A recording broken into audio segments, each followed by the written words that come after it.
L'auteur de ce livre, c'est le bien-aimé frère d'Igiok. Le titre du livre, Le dessein éternel de Dieu, de la création de l'homme à l'image de Dieu. La création de l'homme à l'image de Dieu. Nous sommes au chapitre 2. Chapitre 2, le titre du chapitre 2, le premier homme. Le titre du chapitre 2, le premier homme, partie B. Le premier homme, partie B. La deuxième fenêtre est Hébreux, chapitre 1, verset 14. Le sujet en est les anges. L'auteur dit d'eux, ne sont-ils pas tous des esprits au service de Dieu, envoyés pour exercer un ministère en faveur de ceux qui doivent hériter du salut? Cette foule d'êtres spirituels, envoyés dans la création pour servir ceux qui seraient sauvés, ont été créés bien avant qu'il y ait des personnes sauvées. Ils ont été créés en fait avant qu'il y ait des personnes perdues. Ils existaient avant la création de l'homme. Nous pouvons donc conclure que le salut, en parenthèse, la rédemption du péché, était dans l'esprit de Dieu avant qu'il y ait un pécheur. En fait, avant qu'il y ait un être humain. Il est donc évident que, pour une raison divine quelconque, l'homme racheté, spécifiquement, est l'objet de tout le programme de Dieu. La troisième fenêtre, Ézéchiel chapitre 28, versets 12 à 15, révèle l'histoire personnelle du malin, l'ange Lucifer, par qui le péché a été introduit dans la création. Bien qu'il soit décrit ici comme le roi de Tyr, le contexte indique clairement qu'il est un chérubin, en parenthèse, un ange, et qu'il s'est tenu là où aucun être humain n'a eu le privilège de se tenir. Tu étais en Éden, le jardin de Dieu. Tu étais un chérubin protecteur. Je t'avais placé sur la sainte montagne de Dieu. Tu marchais au milieu des pierres étincelantes. Tu étais en Éden, le jardin de Dieu. Tu étais un chérubin protecteur. Je t'avais placé sur la sainte montagne de Dieu. Tu marchais au milieu des pierres étincelantes.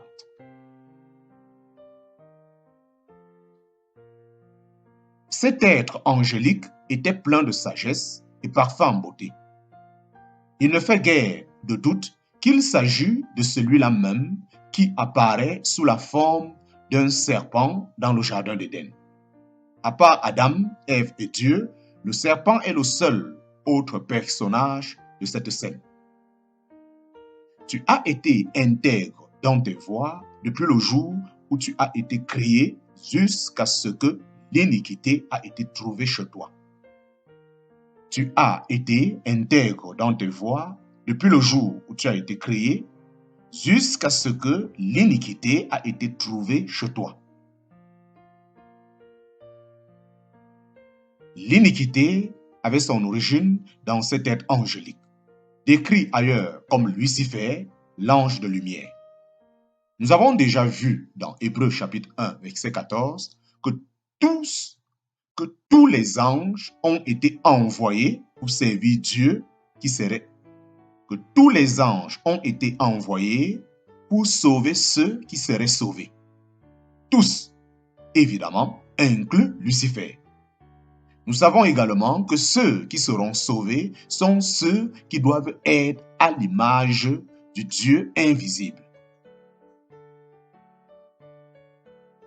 Nous savons que Satan est un ange et qu'il est aussi un ennemi évident de la justice et incontestablement en rébellion violente contre Dieu. Comment, dès lors, peut-on le considérer comme le serviteur de ceux qui sont sauvés? Il est évident qu'il n'est pas un serviteur volontaire, mais même sa rébellion ne peut contrarier les desseins de Dieu à son égard. Et tout ce qu'il fait ou détruire le plan de Dieu contribue en fin de compte à sa conclusion. L'iniquité avait son origine dans cet être angélique décrit ailleurs comme Lucifer, l'ange de lumière. Nous avons déjà vu dans Hébreux chapitre 1, verset 14, que tous les anges ont été envoyés pour servir ceux qui seraient sauvés. Tous, évidemment, inclus Lucifer. Nous savons également que ceux qui seront sauvés sont ceux qui doivent être à l'image du Dieu invisible. Nous savons que Satan est un ange et qu'il est aussi un ennemi évident de la justice et incontestablement en rébellion violente contre Dieu. Comment dès lors peut-on le considérer comme le serviteur de ceux qui sont sauvés? Il est évident qu'il n'est pas un serviteur volontaire, mais même sa rébellion ne peut contrarier les desseins de Dieu à son égard. Et tout ce qu'il fait pour détruire le plan de Dieu contribue en fin de compte à sa conclusion. Le prophète Isaïe voit dans la chute de Babylone un reflet de la rébellion de Lucifer. Dans Isaïe chapitre 14, versets 12 à 15, il nous donne un aperçu de ce qu'était l'iniquité à laquelle nous avons fait référence précédemment. Tu disais en ton cœur, je monterai au ciel, j'élèverai mon trône au-dessus des étoiles de Dieu. Je m'assiérai sur la montagne de l'assemblée à l'extrémité du septentrion. Je monterai sur le sommet des nuées, je serai semblable au Très-Haut.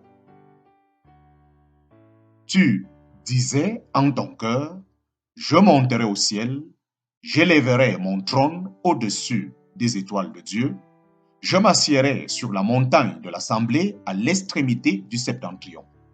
Je monterai sur le sommet des nuées, je serai semblable au Très-Haut. 5 fois, Lucifer a exprimé sa volonté. Il est clair qu'il ne s'agissait pas d'être un serviteur de Dieu, mais un égal. Pas non plus un serviteur de l'homme, mais une autorité sur lui. La ligne de fond était « Je serai comme le Très-Haut ». Je serai comme le Très-Haut. Très est un superlatif. Le très ne peut être ni dépassé ni égalé. Il ne peut y avoir qu'un seul Très-Haut. Lui ressembler ou l'égaler reviendrait à nier son unicité superlative et son autorité singulière. Tous les absolus qui résultent de l'autorité suprême du Très-Haut se dissoudraient.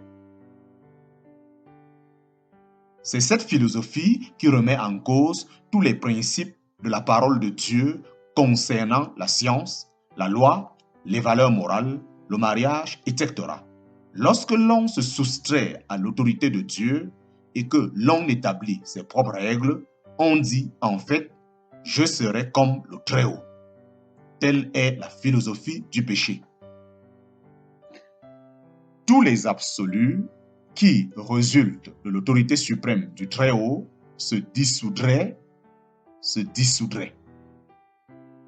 C'est cette philosophie qui remet en cause tous les principes, la parole de Dieu concernant la science, la loi, les valeurs morales, le mariage, etc. Lorsque l'on se soustrait à l'autorité de Dieu et que l'on établit ses propres règles, on dit en fait « je serai comme le Très-Haut ». Telle est la philosophie du péché. Lorsque l'iniquité a été découverte en Lucifer, Dieu ne l'a pas expulsé vers Pluton ou Uranus, à des années-lumière de la présence de l'homme. Au contraire, il l'a jeté sur la terre où il a fait face à Adam et Ève dans leur premier demeure, le jardin d'Éden. Le péché existait donc sur la terre depuis le moment où Lucifer a été jeté, avant même la création de l'homme. Sa présence a créé un antagonisme à la volonté exprimée de Dieu pour l'homme. Sans cette présence, l'homme aurait simplement servi Dieu sans avoir le choix. Sans cette présence, l'homme aurait simplement servi Dieu sans avoir le choix, sans option. Il n'y aurait pu y avoir aucun exercice de la volonté, aucune ressemblance avec Dieu, aucun amour, aucune obéissance, aucune manifestation de foi, bref, aucune image de Dieu. Le péché existait donc sur la terre depuis le moment où Lucifer a été jeté avant même la création de l'homme. Sa présence a créé un antagonisme à la volonté exprimée de Dieu pour l'homme. Sans cette présence, l'homme aurait simplement servi Dieu sans avoir le choix, sans option.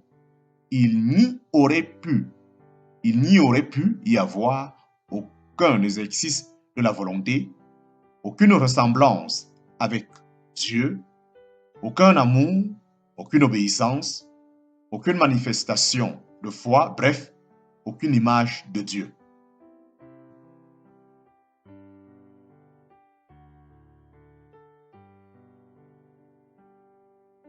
Tous les attributs précédents nécessitent des options.